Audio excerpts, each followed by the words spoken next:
Welcome to mentor nation. और आज मैं आपके लिए थोड़े से टफर लेवल के स्पॉटिंग द एरर के क्वेश्चंस लेके आई हूं from the same year 2024। With this part of video and previous two parts हम तीनों में सीपीओ के इंपॉर्टेंट क्वेश्चंस कवर कर चुके हैं जो कि पास्ट ईयर में पूछे गए थे based on spotting the error. आइए डिस्कस करते हैं मुश्किल वाले क्वेश्चंस थोड़े।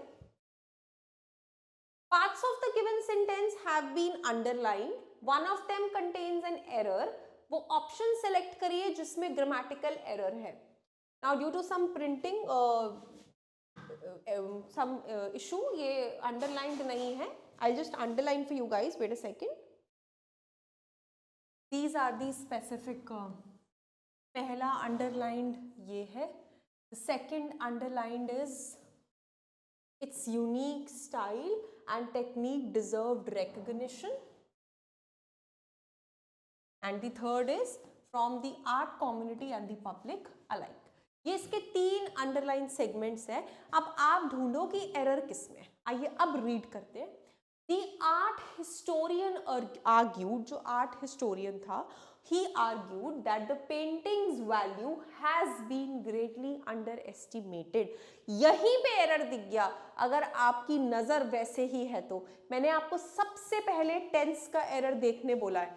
आप देखो यहाँ क्या है, argued वर्ब की सेकंड फॉर्म.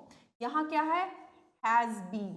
दैट मीन्स हम किसकी बात कर रहे हैं, प्रेजेंट टेंस की, जो कि गलत हो गया क्योंकि अगर सेकंड फॉर्म यूज हुआ है तो कौन सा टेंस है, पास्ट. पास्ट के केस में हैज की जगह क्या आना चाहिए, हैड. मुझे और कुछ देखने की जरूरत ही नहीं पड़ी. फिर भी रीड करो अपनी सहूलियत के लिए. Has been greatly underestimated and that its unique style and technique deserved recognition. तो यहाँ पे भी डिजर्व ठीक लिखा है. एंड डिजर्व्ड रिकॉग्निशन कहाँ से, from the art community and the public alike, both of them. तो हमारा जो एरर हो गया वो हो गया बी पार्ट में, जो कि हमें सबसे पहले देखते ही समझ आ गया. चाहे क्वेश्चन कितना भी टफ हो बेटा, अगर आपको पता है कि करना क्या है आप इजीली कर लेंगे. ठीक है ना. चलिए नेक्स्ट चलते हैं, क्वेश्चन नंबर 2 करते हैं.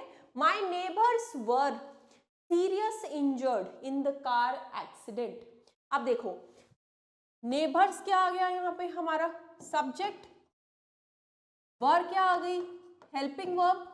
इंजर्ड क्या आ गया, मेन वर्ब. मेन वर्ब को आप क्या कर रहे हो, कैरेक्टराइज्ड कर रहे हो. ठीक है. So my neighbours were injured seriously और seriously injured in the car accident. तो ये एक तरह से हमारा एडवर्ब है जो वर्ब की सपोर्ट में लग रहा है. और एडवर्ब सीरियस नहीं होता, एडवर्ब क्या होता है, सीरियसली. तो हमारा एरर हो गया सीरियस इंजर्ड में. Next question number 3. I am working with him since 2002. मैं उसके साथ 2002 से काम कर रहा हूं. बट इवन टुडे, लेकिन आज भी I am unable to understand his motives. Tense देखिए सबसे पहले, I am working with him since. जब भी सिंस आता है तो हमारा रूल कहता है हम लगाते हैं perfect continuous.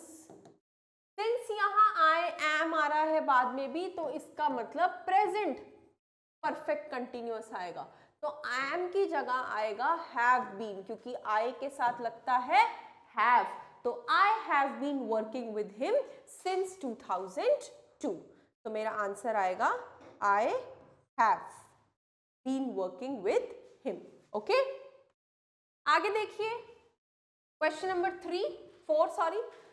Miss Malti is living lonely in an apartment. Miss Malti अकेली रह रही हैं in an apartment. अब आप इसमें ढूंढिए क्या एरर हो सकता है. वो अकेली रह रही हैं इन एन अपार्टमेंट. तो obviously mrs Malti has no error. ठीक है. In an apartment has no error. तो बेसिकली एरर कहाँ आया, इज लिविंग लोनली. तो कैसे आप इस टेंस को करेक्ट कर सकते हैं, देखो मैं बताती हूं. इज लिविंग लोनली के साथ क्या दिक्कत है, कि यहाँ पे ना हम लोनली जो वर्ड यूज करते हैं वो वर्ड यूज करते हैं किसी के सैडनेस के लिए, ठीक है, किसी के अकेलेपन के लिए। लेकिन इस सेंटेंस में मैं ये बताना चाह रही हूँ कि मिसेस मालती अपार्टमेंट में अकेले रहती है, तो वो जो अकेले रहती है के लिए वर्ड यूज करते हैं वो हम वर्ड यूज करते हैं लिविंग अलोन। तो I say miss Malti is living alone in an apartment. तो मेरा एरर होगा इज लिविंग लोनली इन पे, ठीक है। Next, by the time I reaching the metro station the train had departed। ये सेंटेंस तो सबसे पहले एग्जाम्पल दिया जाता है जब हम पास्ट परफेक्ट या सिंपल पास्ट टेंस पढ़ाते हैं। जैसे जब मैं स्टेशन पहुंचा तो ट्रेन जा चुकी थी, थी पास्ट टेंस, तो रीचिंग गलत है। by the time I reached the metro station the train had departed। also एक सेंटेंस में ऐसे टेंसेस में हम पहले we use two tenses, simple past and past perfect, ठीक है। the answer is this।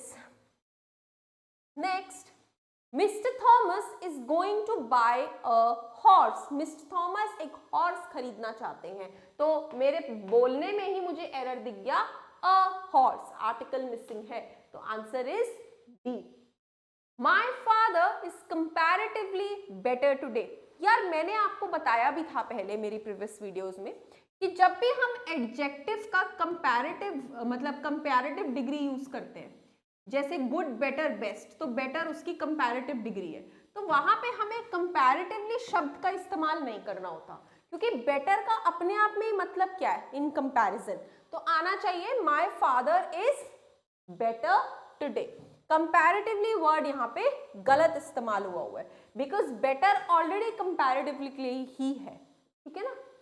Next, if I have recovered from fever I start going for swimming classes from tomorrow.